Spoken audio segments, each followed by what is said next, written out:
Welcome aboard. It's Captain G with turn 9 of HBG's Battle of Midway. So back to an abbreviated update since we did a full turn on turn 8. It was very quick.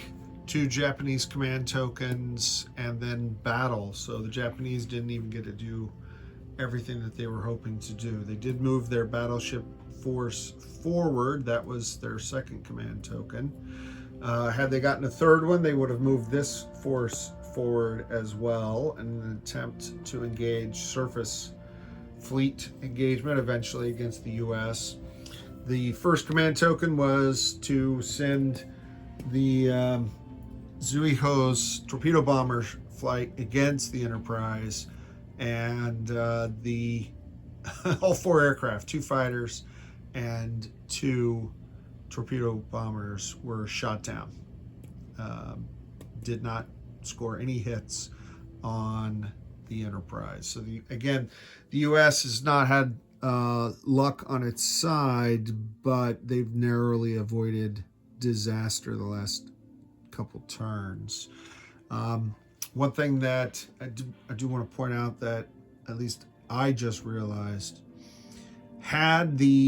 because the Enterprise did do more landing recovery ops and they had aircraft on deck.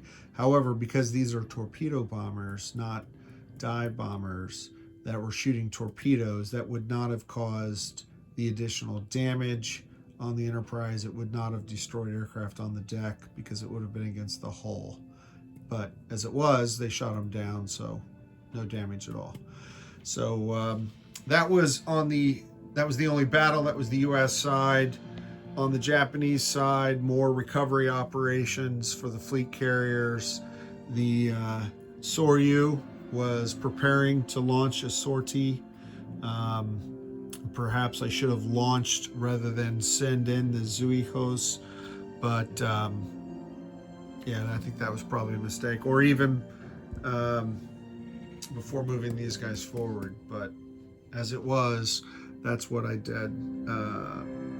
Lessons learned there. So next up is turn 10. The Japanese have recovered all their aircraft. I expect to be launching a massive wave against the U.S. The Enterprise best hope is either they can't maneuver because they have to land aircraft, but I'm not sure they can land aircraft because I think they're at their max of 12 already. So these guys will either have to ditch, or because I'll count Yorktown. I think the Yorktown's at max. So I think these guys may have to ditch, but I'll look that up. And then I'll let you know in turn 10 what happens to this carrier wing, because they cannot launch aircraft while these guys are circling. And